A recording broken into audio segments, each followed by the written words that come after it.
Hi, this is Bhavna and you are watching Good Returns. In recent years, India में e sports industry ने phenomenal growth दर्ज की है। पिछले कुछ एक दो सालों की अगर हम बात करें तो professional e sports athletes, teams, tournaments and organisations में भी बढ़ोतरी देखने को मिली है। 2023 में भी ई स्पोर्ट्स इंडस्ट्री से काफ़ी उम्मीदें हैं। इंडिया में 2020 में 3 लाख ई स्पोर्ट्स प्लेयर थे, जो 2021 में डबल होकर ऑलमोस्ट 6 लाख हो गए हैं।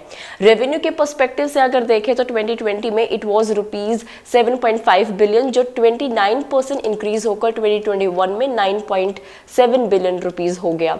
दिसंबर में इंडियन गवर्नमेंट ने भी ई स्पोर्ट्स को मान्यता दे दी, जिसके बाद से इस इंडस्ट्री के ग्रो होने के चांसेस और ज़्यादा बढ़ गए हैं। ई स्पोर्ट्स की हम लोग बात कर रहे हैं तो ऐसे में इस सेक्टर से जुड़ी एक कंपनी है गेमरजी।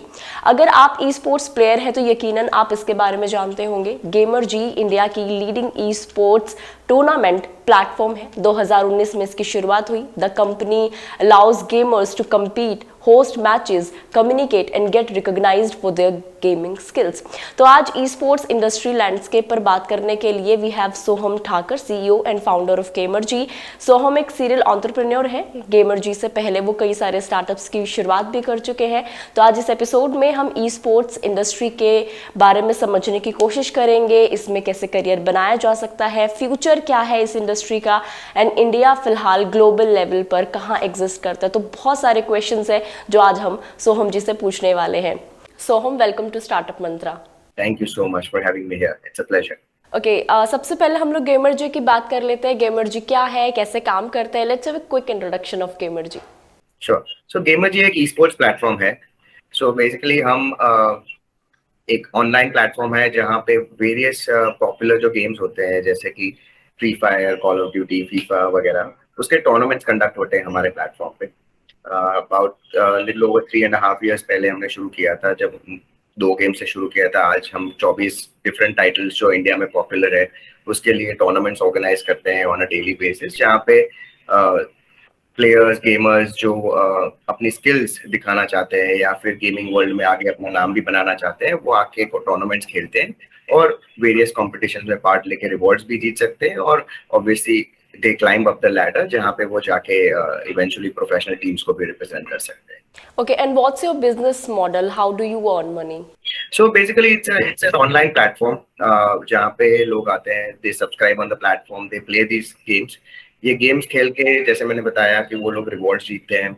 And with that we also have a content section on the platform, जहाँ पे गेमिंग के वीडियो स्ट्रीम होते हैं, जहाँ पे गेमर्स दूसरे गेमर्स को देख के इंस्पायर हो सकते हैं, दूसरे टिप्स एंड ट्रिक्स ले सकते हैं, या फिर कम्युनिटी क्रिएशन भी है जहाँ पे वो लोग जाके दूसरे गेमर्स को चैलेंजेस कर सकते हैं और अपना एक खुद का क्लैन भी बना सकते हैं।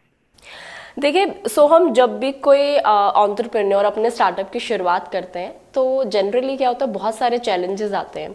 लेकिन आप तो एक्सपीरियंस्ड है, 10+ ईयर्स का आपको एक्सपीरियंस हो गया है। तो जब आपने अपना फर्स्ट स्टार्टअप शुरू किया था तो आपको उस वक्त क्या चैलेंजेस आए थे और कैसे आपने उनके साथ डील किया था? जी, चैलेंजेस तो एंटरप्रेन्योरशिप का पार्ट है, वो हर रोज आने वाले हैं और हर रोज उनसे डील करना ही पड़ता है। या चाहे वो 10 साल पहले का मेरा फर्स्ट स्टार्टअप है या आज की डेट पे है, वो चैलेंजेस हैं। पर स्टार्टिंग में बहुत सारी छोटी चीजें पता नहीं होती है, जैसे कंपनी कैसे सेटअप करते हैं, या फिर पहला एम्प्लॉयमेंट कैसे हायर करते हैं, राइट टैलेंट को कैसे हायर किया जाता है, या फिर अकाउंट्स कैसे मैनेज होते हैं, या फिर टैक्सेस कैसे फाइल होते हैं। बहुत सारी चीजें ऐसी होती है जो फर्स्ट टाइम एंटरप्रेन्योर्स को नहीं पता होती है, और अनफॉर्चुनेटली इतना वाइडली अवेलेबल इंफॉर्मेशन भी नहीं होता है। So you always have to rely on professionals जो आपको हेल्प करते हैं। एंड सबसे बड़ी चीज आती है लेटर स्टेजेस में, जब होती है फंडिंग राउंड रेज करना। तो वो भी एक अलग चैलेंज हो जाती है कि भाई आप बिजनेस को 0 to 1 तो चलो आपने बना लिया, पर 1 से 100 कैसे ले जाओगे। सो वो एक डिफरेंट चैलेंजेस होती है जो it's an ongoing challenge and obviously day to day challenges, जहाँ पे आप कस्टमर्स के साथ इंटरेक्ट करना या फिर लर्निंग एक्सपीरियंसेस लेना और अपने प्लेटफॉर्म या प्रोडक्ट को better banana, that's an ongoing challenge that always an entrepreneur faces। तो जो आपका फर्स्ट स्टार्टअप था वो शुरुआत में आप गेमिंग इंडस्ट्री में शुरुआत से थे या फिर किसी और जॉनर में आपने शुरू किया था? नहीं, मैं पहले एज अ बैकग्राउंड में एक कंप्यूटर इंजीनियर हूँ। सो मैंने सबसे पहले तो मैं जॉब करता था as an in IT field as a programmer and a coder. उसके बाद मेरे को एक ब्रेक ले चाहिए था टेक से। सो मैंने लिटरली एक फूड ट्रक चालू किया था आउटसाइड आई एम अहमदाबाद, जहाँ पे मैं मैक्सिकन फूड बेचता था एक फूड ट्रक पे। और that was my first entrepreneurial startup, जो एक मारुति वैन लिया था जिसको फैब्रिकेट करके एक फूड ट्रक सिनेरियो में बनाया था, जहाँ पे बैठ के मैं, उस टाइम मेरा को फाउंडर था, वो हम दोनों मैक्सिकन फूड बनाते थे और स्ट्रीट्स पे स्टूडेंट से लेके हर एक टाइप के ऑडियंसेस को we started catering to. That was my first entrepreneur experience. Fortunately that did very well. वो एक छोटी फूड ट्रक 13 रेस्टोरेंट्स में कन्वर्ट हुई over the course of 2.5 years, और सक्सेसफुली 2015 में वो अक्वायर भी हो गई brand. So that was my first entrepreneurial journey ever. तो फिर इस गेमिंग इंडस्ट्री का ख्याल, ई स्पोर्ट्स टूर्नामेंट कंपनी का ख्याल, ये कैसे आया आपके जहन में? मैं पहले से ही गेमर तो रहा हूँ, और जैसे मैंने बताया मेरा बैकग्राउंड भी टेक्निकल था, तो मैंने एक बहुत बड़ा गैप देखा कि जो ई स्पोर्ट्स इंडस्ट्री या फिर टूर्नामेंट गेमिंग इंडस्ट्री है, वहां पे या तो आप प्रो हो या फिर आप बेडरूम में या कैंपस के बाहर टाइम पास के लिए खेल रहे हो। वो एक लैडर मिसिंग था, जो आप कोई भी और स्पोर्ट्स में देखो, क्रिकेट हो गया फॉर एग्जांपल, तो आप कैंपस लेवल पे खेलते हो, फिर लीग लेवल पे खेलते हो, और वैसे आपका एक लैडर बनता है जहां से आप प्रो लेवल तक पहुंचते हो। वो पूरा लैडर ही नहीं था गेमिंग और ई स्पोर्ट्स की दुनिया में। और जैसे ई स्पोर्ट्स वर्ल्ड वाइड एक ट्रैक्शन जनरेट कर रहा था, and specially coming from technical background, एक प्लेटफॉर्म एक्सपीरियंस प्रोवाइड करना was something which was in our control कि हम खुद डेवलप कर पाए। सो वैसे हमने इसकी शुरुआत की। And personally speaking, I am always an average gamer, जिसको भी ये चांस नहीं मिला था या मुझे पता ही नहीं था कि कैसे मैं अपनी गेमिंग स्किल्स को इम्प्रोवाइज करूं। तो मैंने खुद का एक ये जो गैप था, उसको मैंने कस्टमर फीडबैक्स लेके उसको एक प्लेटफॉर्म के तौर में उसको कन्वर्ट किया, and that's how we entered into the gaming space. तो अब तक कितने स्टार्टअप्स हैं जो आप इनिशिएट कर चुके हैं, और हाल फिलहाल क्या वो एक्टिव हैं? कैसा क्या उनका सिनेरियो है? This is my third startup. जैसे मैंने पहले बताया कि मेरा फर्स्ट जो मैक्सिकन फूड ट्रक का स्टार्टअप था वो अक्वायर हो गया। उसके बाद मैंने एक सर्विस मार्केट प्लेस शुरू किया था, जहाँ पे हम ऑनलाइन सर्विसेज जैसे कि ग्राफिक डिजाइनिंग हो गया, कंटेंट राइटिंग हो गया, एक्सेट्रा एक्सेट्रा सब प्रोवाइड करते थे। अनफॉर्चुनेटली वो 1.5 साल तक चलाया, and it did not see the traction which we were expecting.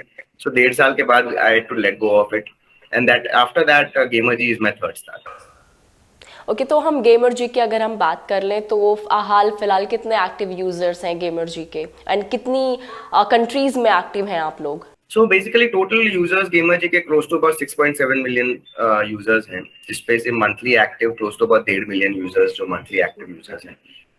ये spread across 3 different countries हैं। अभी हम इंडिया, यूएई और सऊदी अरेबिया, ये 3 countries में active हैं। In the near future we are also expanding it to other parts of Middle East और Southeast Asia में भी expand कर रहे हैं। But as of date this is where we stand। अगर हम जो ई स्पोर्ट्स है इसके लैंडस्केप की हम लोग बात करें, तो आप इसको क्या लॉन्ग टर्म करियर मानते हैं, क्या स्टेबल करियर मानते हैं आप ई स्पोर्ट्स को? ई स्पोर्ट्स सिर्फ एक गेम खेलना नहीं होता है। ई स्पोर्ट्स जैसे कोई भी स्पोर्ट्स है, पूरी इकोसिस्टम होती है। जैसे ई स्पोर्ट्स में प्रोडक्शन आता है, एनिमेशन आता है, गेम डेवलपमेंट आता है, इंजीनियरिंग आता है, प्रोग्रामिंग आता है, डेवलपमेंट आता है, डिजाइनिंग आता है, मार्केटिंग आता है। सो ये it's an industry by itself. ऐसा नहीं है कि सिर्फ गेम खेलना एक करियर हो गया। इसके को करियर्स भी बहुत सारे होते हैं। जैसे कन्वेंशनल स्पोर्ट्स की कंपैरिजन में क्रिकेट से ही करूं, तो क्रिकेट में आप ब्रॉडकास्टर्स देखते हो, आप फिजियोस से लेके सब कुछ देखते हो। सिर्फ प्लेयर बनना एक क्रिकेट का करियर नहीं है। So that in the same way esports और gaming in general has a lot of avenues जहां से ये पूरा इकोसिस्टम बनता है, और डेफिनेटली ऑब्वियसली ये परमानेंट करियर ऑप्शन भी है। परमानेंट करियर ऑप्शन हम मानते हैं। तो अगर हम एक गेमर की बात करें तो एक गेमर के लिए क्या क्या स्किल्स रिक्वायर्ड होते हैं प्रोफेशनल गेमर बनने के लिए? प्रोफेशनल गेमर बनने के लिए जैसे कोई भी आप स्पोर्ट पकड़ लो, उसमें एक कांस्टेंट ट्रेनिंग, कांस्टेंट प्रैक्टिसिंग, उसके साथ साथ improvising your skills, learning from the best, getting connected to incubation programmes या फिर ट्रेनिंग इंस्टीट्यूट्स, प्रोफेशनल टीम्स के साथ और बेटर प्लेयर्स के साथ खेलना, अपने स्टैट्स बेटर बनाना, एंड देन इवेंचुअली आप प्रो लेवल तक पहुंचते हो, जहाँ पे आपको कोई टीम या तो अपने स्क्वाड में हायर कर लेती है, या फिर आप पूरा एक अपना स्क्वाड बना के टूर्नामेंट्स में पार्टिसिपेट, वाइल्ड कार्ड एंट्री से आप अपना नाम बनाते हैं। तो ये 2 एवेन्यूज हैं जहाँ से प्रोफेशनल प्लेयर्स बाहर आते हैं। आपने प्रैक्टिस की बात की, तो कितनी प्रैक्टिस की, मतलब कितने आवर्स की प्रैक्टिस की जरूरत होती है एक प्रोफेशनल गेमर को, या फिर प्रोफेशनल गेमर बनने के लिए? गेम टू गेम डिपेंड करता है। इंडिया फॉर एग्जांपल सबसे प्रोमिनेंट है फर्स्ट पर्सन शूटिंग गेम्स में, जहाँ पे एक अरीना में सब लोग खेलते हैं और डिफरेंट रोल्स के हिसाब से वो पूरा अरीना में कैप्चर होता है। सो डिफरेंट गेम्स के हिसाब से I wouldn't call it in hours में उसको डिफाइन नहीं कर पाते, पर डेफिनेटली एक ऑन गोइंग प्रैक्टिस होता है, और गेम ऐसी चीज है जो कॉन्स्टेंटली वो भी बदलती रहती है।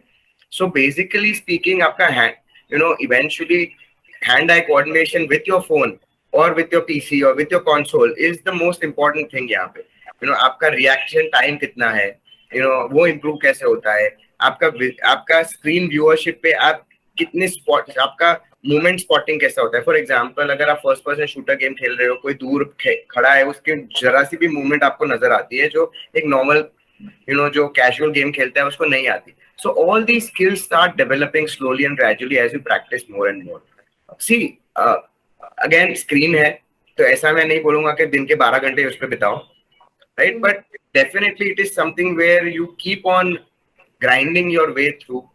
और जैसे मैंने बताया, it is very important कि आप प्रैक्टिस मैचेस खेलते रहो और उसके साथ साथ बेटर प्लेयर्स के साथ खेलते रहो, तो ही आपकी स्किल्स बेटर होगी।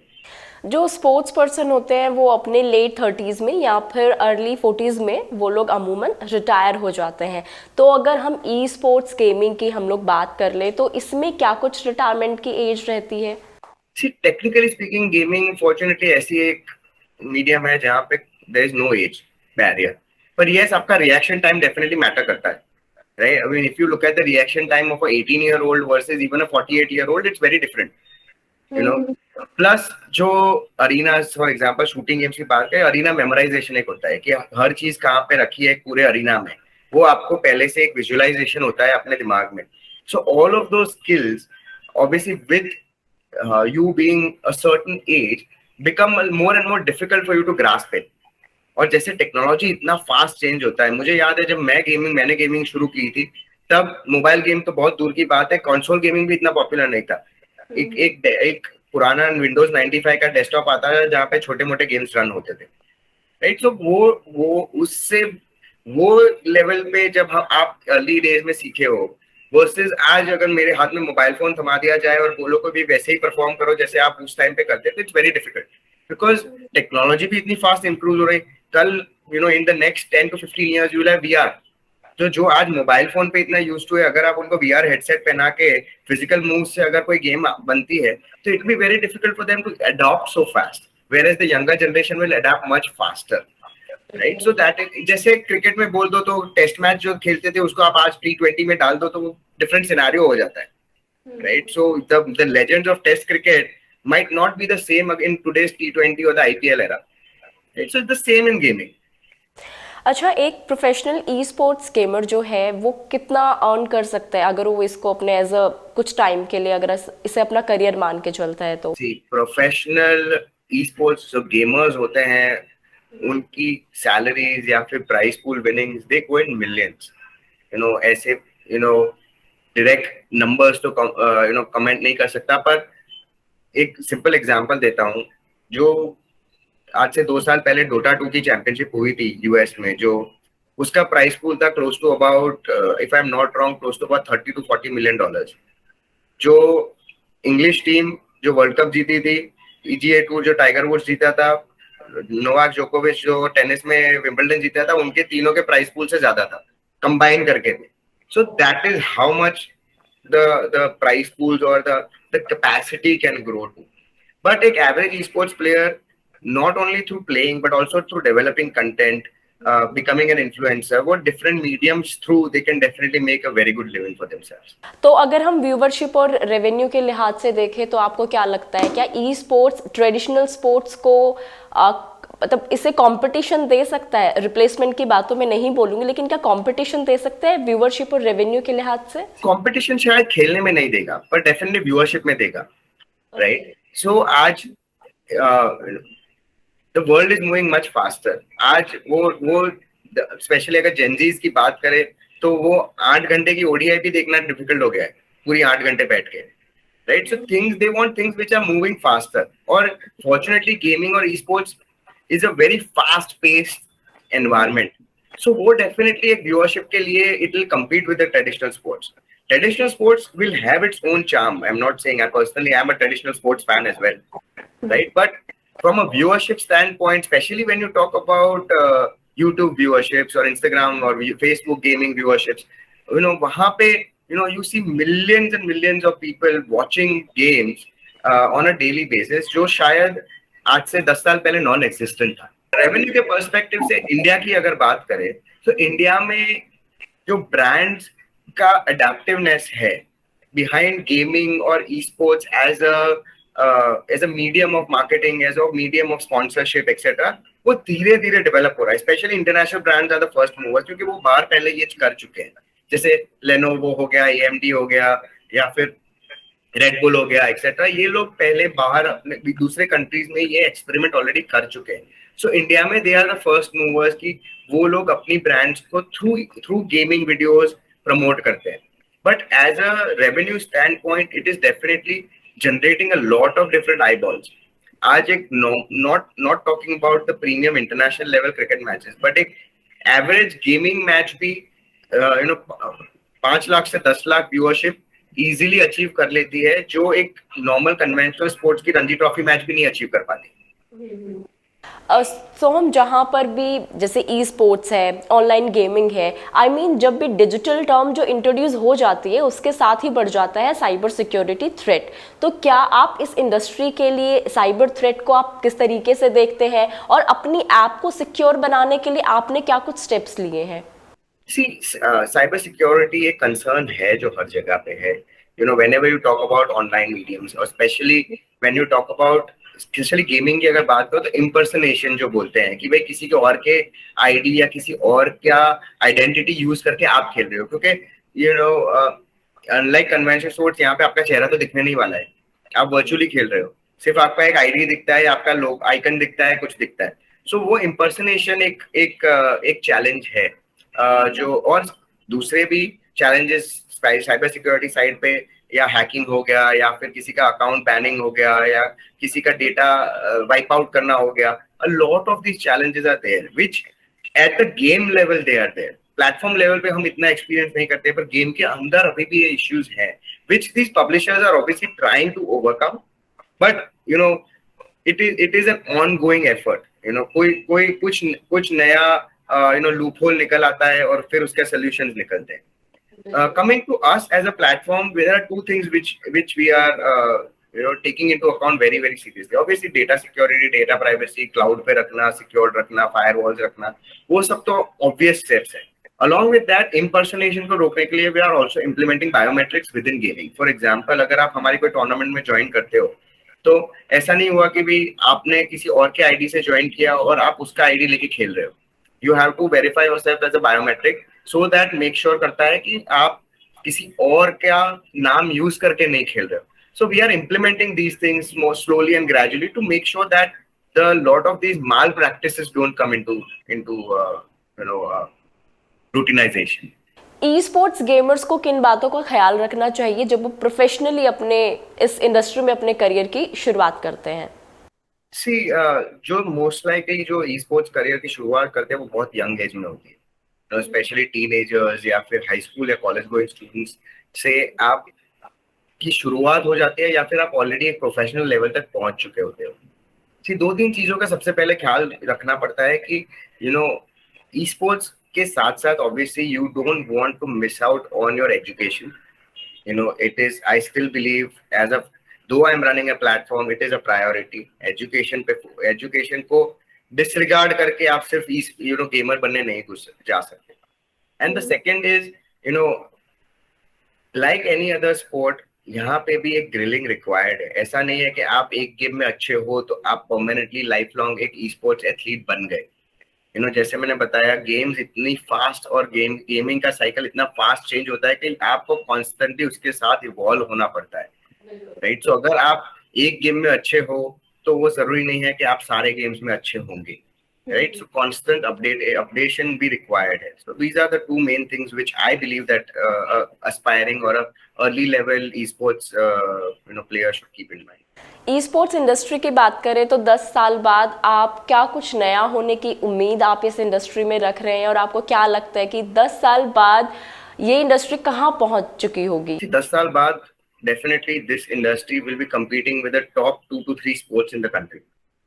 आप व्यूअरशिप की बात कर लो या फिर नंबर ऑफ प्लेयर्स की बात कर लो, या फिर क्योंकि सी द थिंग इज इसका एक्सेस बहुत इजी है। आप बैठे हो आपके घर पे, आप खेल सकते हो, राइट? आपको कोई फिजिकल जगह की जरूरत नहीं है, आपको ग्राउंड्स की जरूरत नहीं है, आपको कुछ नहीं है। सो उसका ease of entering is so easy for everybody कि डेफिनेटली इसका ग्रोथ काफी फास्ट रहा है। आज से 5 साल पहले गेमिंग एक एंटरटेनमेंट का सबसेट जाना जाता था, आज गेमिंग एज एन इंडस्ट्री अपने आप जाना जाता है। Right? So that in the next 10 years, it will definitely be one of the top 3 viewership and one of the top 3 most engaging mediums in the country में, in the world मैं बोल सकता हूँ। कोविड ने India में as a catalyst काम किया है ई स्पोर्ट्स इंडस्ट्री के ग्रो होने में, लेकिन अभी ग्लोबल लेवल पर अगर हम लोग देखें तो इंडिया में जो ई स्पोर्ट्स इंडस्ट्री है वो ग्लोबल लेवल पर कहाँ तक अपनी जड़ें जमा चुकी है? ग्लोबल लेवल पे इंडिया अभी काफी पीछे है, क्योंकि एडाप्टाइजेशन इंडिया में बहुत लेट हुआ, स्पेशली ई स्पोर्ट्स साइड पे। पर इंडिया ने मोबाइल गेमिंग मार्केट को बहुत फास्ट कैप्चर किया। Covid obviously one of the reasons था कि बहुत सारे लोग मोबाइल गेमिंग पे आए। वेयरएज आप दूसरी स्पेशली वेस्ट की अगर बात करें, यूरोप यूएस की, तो वहां पे क्या है कि पीसी गेमिंग बहुत पॉपुलर है, क्योंकि वहां से सबकी गेमिंग की शुरुआत हुई थी और सबके पास उतना एक्सेस एंड उतना, टू बी ऑनेस्ट, मोनेटाइजेशन भी है कि वो गेमिंग पीसीज खरीद सकते हैं। आज इंडिया में हर स्टूडेंट के पास 1 से 1.5 लाख का पीसी होना इज इम्पॉसिबल, राइट? पर वो 10,000 का फोन तो डेफिनेटली होगा, right? So that is where India as a country is a mobile gaming country. It is not a PC gaming और a console gaming country. But India अगर global scale पे देखे तो अभी काफी पीछे। South East Asia, China, Europe, US, वहां पे esports is already 5 to 7 years ahead of India. और उसका कोई रीजन पर्टिकुलरली ऐसा नहीं है, पर एडेप्टाइजेशन इंडिया में बहुत लेट हुआ है इसका। But the pace at which it is keeping up, next 10 years India will be in the top 10 countries of esports in the world. Okay, Gamerji को लेकर आपके क्या कुछ प्लान्स है फ्यूचर को लेके? Gamer ji particularly we are expanding in other countries। जैसे मैंने बताया कि हम 3 countries में already है। In the near future we are expanding to other Middle East countries as well as Southeast Asia, especially Indonesia, Malaysia, Thailand, Singapore। We are expanding to these countries also, जहाँ पे हम same online tournaments conduct करना चाहते हैं। We want to become that single place platform जहाँ पे कोई भी aspiring gamers हो, वो आके टूर्नामेंट्स खेल सके, क्रॉस बॉर्डर टूर्नामेंट्स खेल सके, एक दूसरे के पूरी कम्युनिटी में एंगेज हो सके, and that single place for all the gamers to play, compete, host matches, communicate, share content. It can be one single place for everybody. So that is our eventual goal with the plan. अब तक आप लोग कितनी funding raise कर चुके हैं? Total we have raised $3.5 million. Okay, और आगे क्या कुछ प्लान्स है फंडिंग को लेके? We just finished a round last November, so अभी तक सिर्फ 3 महीने हुए हैं। We just closed a $3 million pre-series A round. Most likely we'll be raising our Series A towards the end of this year, early next year. Exact amount, so we are still working internally as a board to what will be the good raising amount. But that will be a good time frame for us to raise our Series A. तब raise करने का we'll plan. As we grow into different countries, we'll require that funds to scale our product faster and acquire market share in those countries. In near future users को क्या कुछ नया देखने को मिल सकता है गेमर जी में? बहुत सारी चीजें, नई गेम्स, नए types of tournaments, definitely more enhance content. Pro teams के साथ भी हम टाइप्स कर रहे हैं, जहाँ पे आपको ट्रेनिंग प्रोग्राम्स भी देखने को मिलेंगे कि अगर आपको ट्रेनिंग प्रोग्राम्स गेमर जी पे आके खुद प्रोफेशनल से ट्रेनिंग लेनी है, 1-on-1 ट्रेनिंग्स लेनी है, तो वो भी एक गेमर जी प्लेटफॉर्म फैसिलिटेट करेगा। उसके साथ साथ we are opening the platform for private organisers also. So जो आज की डेट पे फेसबुक पेजेस या यूट्यूब चैनल्स या व्हाट्सएप ग्रुप्स पे अपनी टूर्नामेंट्स खिलवा रहे हैं, उनको एक पूरा एक इकोसिस्टम मिलेगा कि आप एक ही आप तो अपनी टूर्नामेंट सारी यहाँ पे कंडक्ट करो और end to end processes will be a lot more smoother. So वो सारी चीजें हैं which we are developing in the near future. अच्छा, अगर आपकी बात करें, आपका फेवरेट स्पोर्ट कौन सा है? आप कौन सा खेल खेलना आप बचपन से पसंद करते हो? Non gaming I started playing tennis. मैंने ऑलमोस्ट 9 साल टेनिस खेला in my high school. Even during the first few years of my college I was a tennis player. उसके साथ साथ चेस भी बहुत खेलता हूँ, आज भी खेलता हूँ. You know and then when it comes to gaming, I started the times of super Marios and Contra, जो वो टाइम पे था, वहां से लेके आज की डेट पे जहाँ पे अपने mostly I play Clash Royale and Call of Duty. These are my 2 favourite games that I play. उसके अलावा ऑनेस्टली तीसरा कोई गेम भी नहीं है मेरे फोन में. ये 2 ही गेम्स खेलता हूँ. आपको क्या लगता है, एक एंटरप्रेन्योर की सबसे ज़रूरी, सबसे इम्पोर्टेंट स्किल कौन सी होती है? Hustling. Because if you can not hustle you can not grow. जैसे मैंने बताया था कि every day will become a new challenge. Unlike job environment, आपको एक ए टू बी या बी टू सी नहीं दिया जाएगा. आपको ए टू जेड सब कुछ हैंडल करना आना चाहिए, पता होना चाहिए, सीखना पड़ता है. उसमें चैलेंजेस कैसे है, राइट डिसीजंस मेक करने पड़ते हैं. और सबसे इम्पोर्टेंट चीज, एक राइट टीम डेवलप करनी पड़ती है अपने साथ. अकेले ग्रो नहीं कर पाओगे. you have to work as a team and grow with your team. आपके इस जर्नी में कौन सी ऐसी 3 बिगेस्ट मिस्टेक्स रही हैं आपकी, जिनसे आपने बड़े लेसन्स लिए हैं? So अगर मैं सारे स्टार्टअप्स के एक्सपीरियंसेस की कंबाइंड बात करूं, so सबसे पहली है कि जो आपको लगता है कि इसकी नीड है मार्केट में, उसको स्टडी करो, उसको रिसर्च करो और उसके बाद उसका बिजनेस शुरू करो. सिर्फ आपको लगता है, यार आपके 5 दोस्तों को लगता है कि अरे ये तो बड़ा बनेगा, आप चालू मत कर दो. Market research is very important, जो मैं पहले नहीं किया था. And that is why I have failed also in a startup. So that was one important lesson that I learned. Second is constantly speak with your customers. बहुत सारे founders या entrepreneurs ऐसे होते हैं जो directly अपने customers, स्पेशली हमारी अगर बात करें when online आप business में हो, आप customers के साथ interact नहीं करते. you know Even today I make sure that at least I speak with 40 to 50 customers or users of mine every week. मैं हर रोज के 10 फोन कॉल्स करता हूँ, रैंडम नंबर्स से उठा के बात करता हूँ कि are you facing any problem, do you have any feedback, कोई सजेशन. क्योंकि इवेंचुअली वो आपका प्रोडक्ट यूज कर रहे हैं. आपसे ज्यादा वो आपको बता सकते हैं कि भाई एक्चुअली उनको क्या चाहिए. So that is also very important lesson that I learned, which I did not do in the past. And third, the most important is, पैसा खर्च करना बहुत आसान है, पर वाइजली खर्च करना चाहिए. Funding is not a birthright of a founder. Making revenue is something that you should focus on. Funding, yes, scale करने के required है, सब कुछ है, पर use that money wisely. कभी भी, जैसे आज की डेट में बात करें तो रिसेशन कभी भी आ सकता है. फंडिंग मिलना जरूरी नहीं है. अगर नहीं मिलता है तो you should know how to use your money wisely. Okay, आपने अभी रिसेशन की बात की, इन्वेस्टमेंट की बात की. आपको क्या लगता है कि इन्वेस्टमेंट को लेके ई स्पोर्ट्स इंडस्ट्री का जो फ्यूचर है वो कैसा है, अगर हम मान लें कि रिसेशन आने वाला है, उस पर्सपेक्टिव से? See, e-sports as an industry बहुत यंग है, राइट? बहुत, यस, उसका बज है. थोड़े वीसीज हैं जो उसमें फेथ रखते हैं, ट्रस्ट करते हैं कि ये बड़ा बनेगा, राइट? एंड बहुत सारे वीसीज ऐसे भी हैं जिनको अभी भी डाउट्स है कि ये इंडस्ट्री कहाँ जाएगी, अगर बड़ी बनेगी भी या नहीं बनेगी. सो ऐसा जरूरी नहीं है कि हर एक ई स्पोर्ट्स कंपनी को फंडिंग मिलेगी, राइट? आपको उसके साथ साथ बिजनेस सेंस भी बनाना ही पड़ेगा. आपको यूनिट इकोनॉमिक्स, आपको उसके साथ साथ रेवेन्यू प्रोजेक्शंस, रेवेन्यू ग्रोथ, वो सब पे भी फोकस करना पड़ेगा. सिर्फ अच्छा प्लेटफॉर्म या फिर यूजर्स लाने से it's not the end of the story. Those Facebook days are gone. You have to start focusing on what the core of the business is. कोई भी एक स्टार्टअप सक्सेसफुल कैसे बनता है? क्योंकि स्टार्टअप्स खुलते तो बहुत सारे हैं, लेकिन बहुत सारे ऐसे होते हैं कुछ टाइम के बाद किसी भी कारण से वो बंद हो जाते हैं. तो कोई भी स्टार्टअप नई ऊंचाइयां कैसे छूता है? इसका एक आंसर तो नहीं है. बहुत सारी चीजें होती है. It is exactly like chess, right ना? एक एक स्टेप, एक एक मूव से आप पूरी गेम जीतते हो. और 2-3 गलत मूव्स आपको पूरी गेम डिस्ट्रॉय भी कर सकते हैं, राइट? सो बहुत जरूरी है कि you take small steps and make to that big leap. Overnight success is, according to me, it is a dream.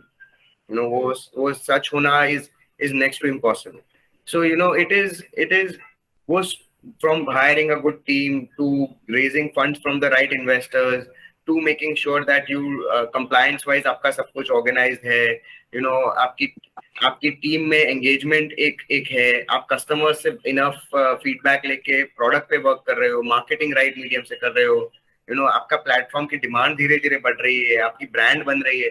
बहुत सारी चीजें हैं जो धीरे धीरे मिलके एक सक्सेसफुल स्टार्टअप की ओर आपको ले जाती है।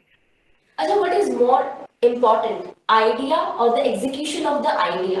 क्योंकि क्या होता है ना, कुछ लोग इस चीज पर फोकस करते हैं एंटरप्रेन्योर्स कि हम कुछ नया आइडिया लेकर आएंगे और हम उसके बाद तो मार्केट को हम लोग किल कर देंगे। लेकिन कुछ एंटरप्रेन्योर्स ऐसे होते हैं जो किसी पुराने एग्जिस्टिंग आइडिया को ही उठाते हैं, लेकिन उसके बाद में वो मार्केट को रूल करते हैं। सो आपके लिए क्या ज्यादा इम्पोर्टेंट है?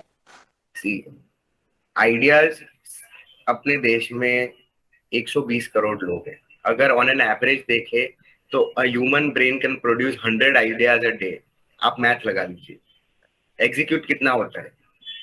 Execution is always the key, right? Idea, yes, अगर आप साइंटिस्ट हो और आपने कुछ ऐसी चीज की खोज की है जो like you can make humans fly, तो it's a different story. But if अगर नॉर्मल सेंस में अगर बात करें तो execution is always the key. आप कोई भी most of the successful companies ले लीजिए, उन्होंने इन्वेंशन से वो बड़े नहीं बने हैं, वो बड़े बने हैं एग्जीक्यूशन से। आज जब एप्पल ने फोन बनाना शुरू किया तो ऐसा नहीं था कि मार्केट में फोन नहीं थे। नोकिया भी था उस टाइम पे, एरिक्सन भी था उस टाइम पे, मोटरोला भी था। पर आज एप्पल का फोन क्यों बेस्ट बाहर है? Innovation, execution, etc etc, so anything that you see, it is all about execution. कौन सी ऐसी इंडस्ट्रीज हैं जिनको आप देखते हैं कि इनका फ्यूचर तो ब्राइट है एकदम, ये तो आगे ग्रो करेंगी ही करेंगी? See, I can only talk about the industries I personally am close to, जो है मीडिया, एंटरटेनमेंट, गेमिंग, टेक्नोलॉजी। इसके अलावा the few industries which have a very bright future is AI, is automation, is even going further. Obviously, manufacturing along with technology is something which is going to be very important. And अगर सिर्फ gaming की और media की बात करें, then you building good solutions and good platforms is always going to be a good path towards success. Okay, my last question to you, what is your startup mantra? We're very simple. Keep it simple, but keep grinding. As long as you make your moves right, think it through and do the right things, success can be something that can be achieved. Wow. Thank you so much, Soham. Thank you for joining us. Thank you very much. It was a pleasure. So इस episode में इतना ही। आपको ये episode कैसा लगा हमें comment करके ज़रूर बताएं, और स्टार्टअप मंत्रा को देखने के लिए गुड रिटर्न्स के साथ जुड़े रहें। आपसे फिर अगले एपिसोड में मुलाकात होगी किसी दूसरी इंडस्ट्री के एक्सपर्ट के साथ, हम फिर आपसे जुड़ेंगे। अगर आप इस वीडियो को फेसबुक पर देख रहे हैं तो फेसबुक पेज को लाइक करें, और अगर आप हमें यूट्यूब पर देख रहे हैं तो यूट्यूब चैनल को सब्सक्राइब करना ना भूलें। That's all in this video, see you in the next, bye bye.